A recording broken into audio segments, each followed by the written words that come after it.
Bora mergulhar nas ideias de um dos livros mais comentados dos últimos tempos, A Sutil Arte de Ligar o Foda-se, de Mark Manson.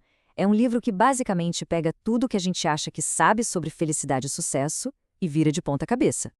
Imagina só, no túmulo de um escritor de sucesso, a frase que ele escolheu para resumir a vida foi essa aí: nem tente.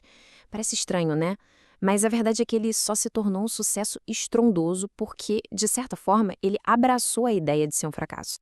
E o dono dessa frase é ninguém menos que Charles Bukowski, um cara que era tudo menos um exemplo a ser seguido. Ele era alcoólatra, mulherengo, jogador, e poeta nas horas vagas.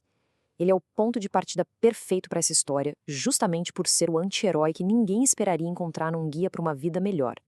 E a jornada dele foi, bem, um desastre por muito tempo. Foram décadas de rejeição, um trabalho medíocre nos correios, afundado em depressão e vícios.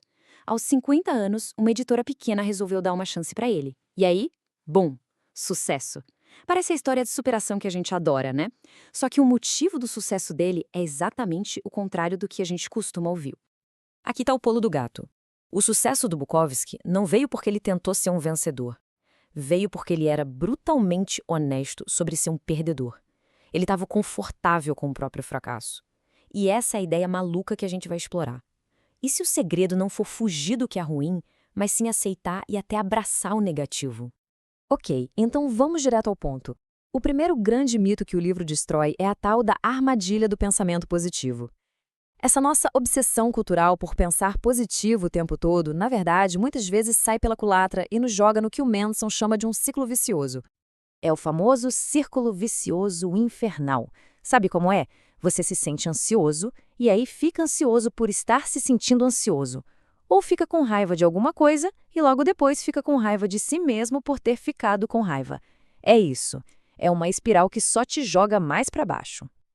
O mecanismo é bem simples, na verdade. Primeiro, vem uma emoção negativa qualquer.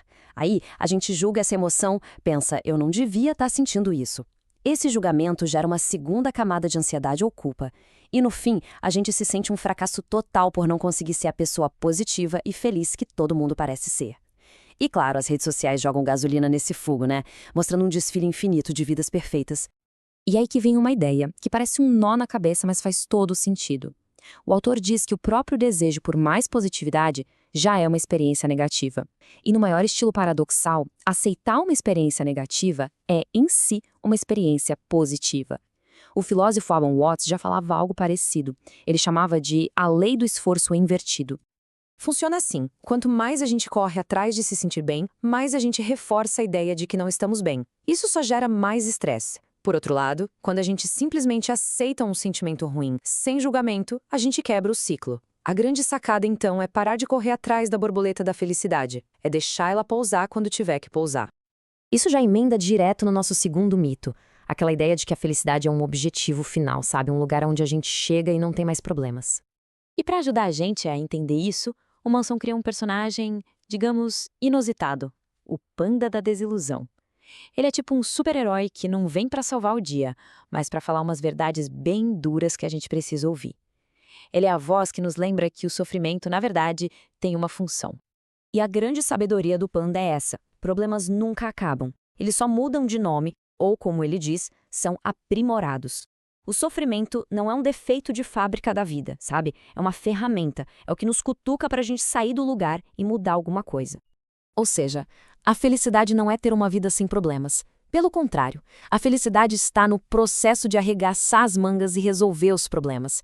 A alegria de verdade vem de encarar desafios que têm algum significado para a gente. Isso nos leva ao terceiro e último mito: o perigo de se achar especial. Sabe aquela onda de autoestima que rolou por décadas? Aquela mensagem de você é único, acredite no seu potencial? Então, a intenção era boa, mas o resultado, nem tanto. Acabou criando o que o Manson apelidou de Jimmys.